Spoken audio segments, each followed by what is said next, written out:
Welcome to the deep dive. We're diving into the currents of human ingenuity, looking at how we connect and how that changes, well, everything, all based on the sources you've shared. Today, it's not just history we're looking at, it's a moment where human connection itself was completely reinvented. Imagine a time when massive shifts in communication didn't just adjust things, they fundamentally remade culture, opened up something totally new. Yeah, so our focus today is this really pivotal era. Our sources call it Pluto in Gemini, roughly, let's say, 1882 to 1914. This is when people first figured out how to, well, literally speak across the air. That's how radio was born, one of the most powerful cultural forces ever. It's quite a story, how these invisible forces became a voice for the whole world. It really is. And that Pluto and Gemini framing from the sources, it's surprisingly fitting, actually. Think of Pluto as representing these deep, profound transformations, the kind that change the very foundations. By seismic shifts. Exactly. And Gemini, in this astrological view, is all about language, how we connect the networks between us. So when you put that transformative energy, Pluto, together with communication, Gemini, well, it nails how the world was essentially rewired back then. Communication wasn't just tweaked, it was completely reborn. Absolutely. And it's tempting to just jump to, music and stories magically flying through the air. But the sources really emphasize that none of that happens without the groundwork, the basic science, like Heinrich Hertz.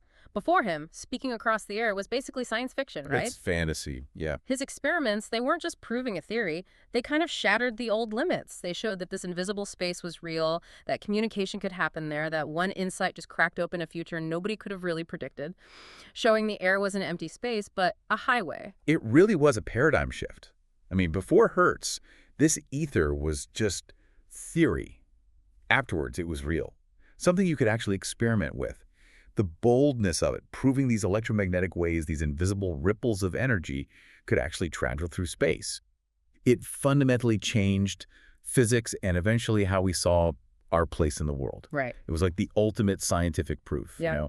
setting the stage for everything else. And once that door was open, wow, the race was on.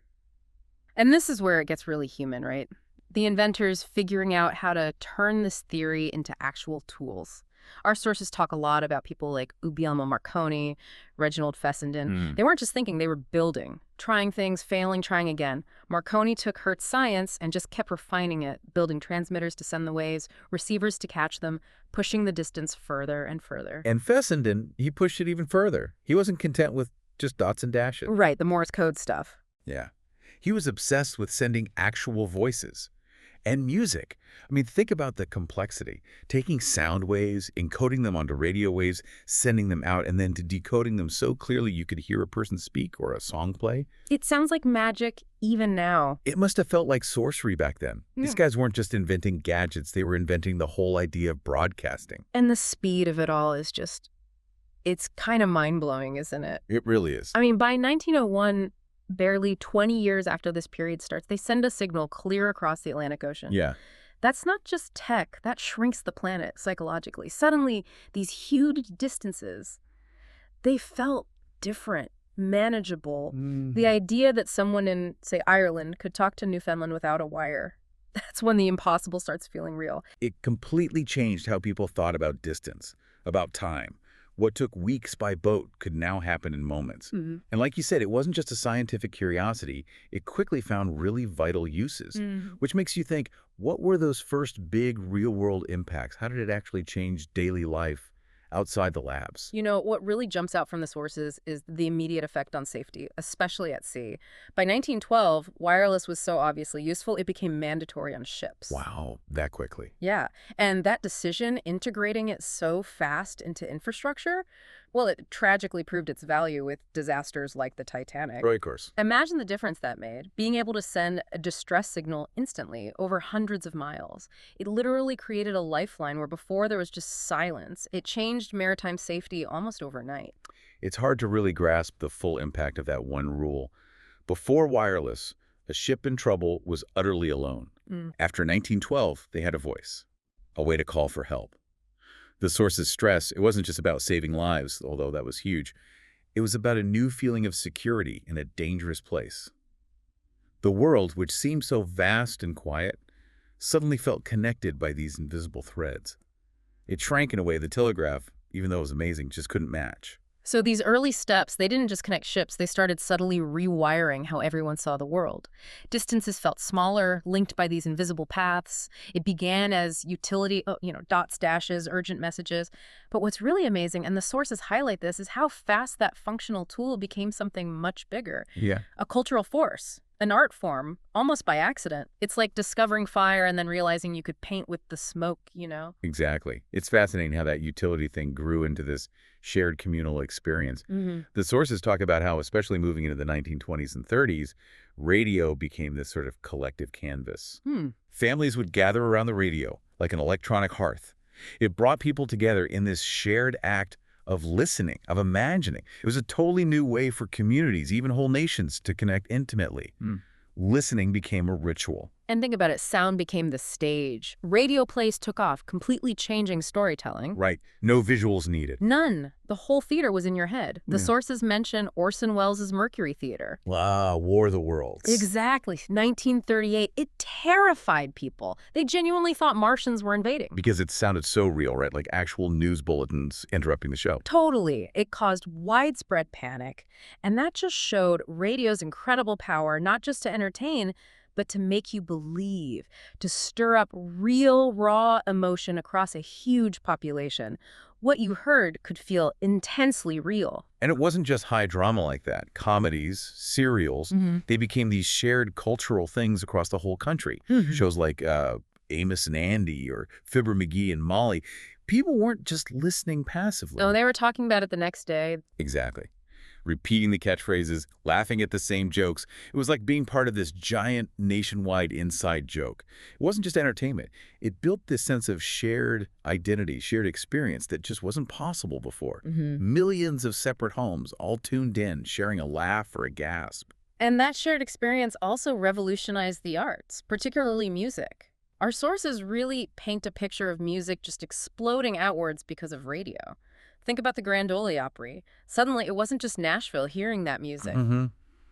It went national. Country music streamed into homes everywhere, reaching millions who'd maybe never heard it. And jazz greets Duke Ellington, Louis Armstrong. Yeah, and the crooners too. Bing Crosby, Sinatra later on. They became household names. Their voices traveled way beyond the clubs, reaching millions, shaping national tastes in music. It basically created pop culture as we know it.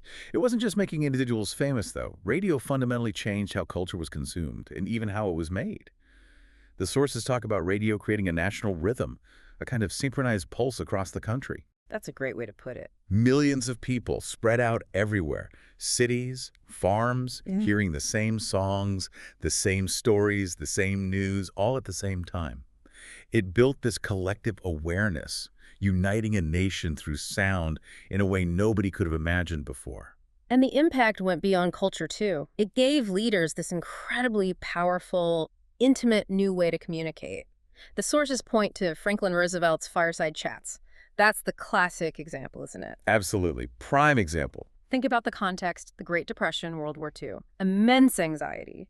And then Roosevelt's voice, calm, reassuring, coming right into your living room. It felt personal. Exactly, like he was right there talking directly to your family. It built this incredible connection, multiplied across millions of homes. It was a totally new tool for leadership, for boosting morale, building trust during really tough times. But, and there's often about with these big transformations, especially ones our sources link to Pluto, there's that shadow side. The very intimacy, the magic that made radio feel like a trusted friend.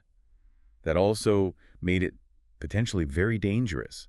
It makes you wonder, how did something so good at bringing people together also become a tool for, well, the opposite? That's exactly the shadow the sources talk about. A voice on the air, because it felt so direct and personal, could also be used to manipulate, to almost cast a spell. And tragically, in the 1930s, Adolf Hitler understood this perfectly. He weaponized radio. Chillingly effective. The Nazi regime, as the sources detail, pushed out millions of cheap radios, these people's receivers, specifically so his speeches, his ideology, would saturate Germany, every home. Radio stopped being about art or connection in that context. It was purely about mass manipulation, propaganda, leading to horrific ends. It's such a stark example of the dual nature of this power it can connect or control. So as we wrap up this deep dive into radio's beginnings, let's just quickly recap this legacy. It's profound, and as we saw, it's definitely dual. This Pluto and Gemini era, 1882 to 1914, and the decades following, gave us something amazing. That thrill of live music like the Opry shared coast to coast, the wonder of stories like War of the Worlds, just sound creating whole worlds in our minds. Yeah. And the comfort, too. Voices like Roosevelt's providing guidance in dark times. It really was a golden age for sound, knitting together nations, forging new identities. And maybe more broadly, it created something entirely new.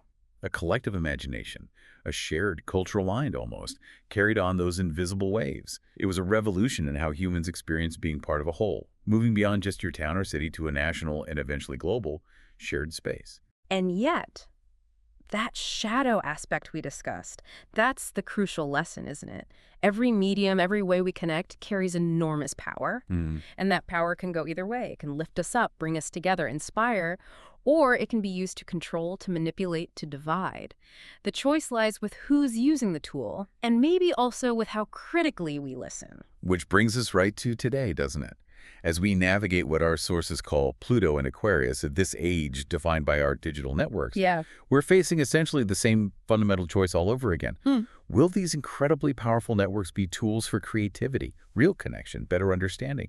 Or will they get twisted into tools for manipulation, for division, echoing those darker parts of radio's history? It's the same basic question, just on a much bigger, arguably more complex stage. It's a really powerful thought to end on. This look back at radio's birth really does hold up a mirror to our own time, doesn't it? It's a valuable reminder to look closely at these patterns: innovation, connection, influence, control, and think about how they apply right now in the digital world we're all navigating. Thanks for joining us on this journey through the invisible waves that reshaped everything.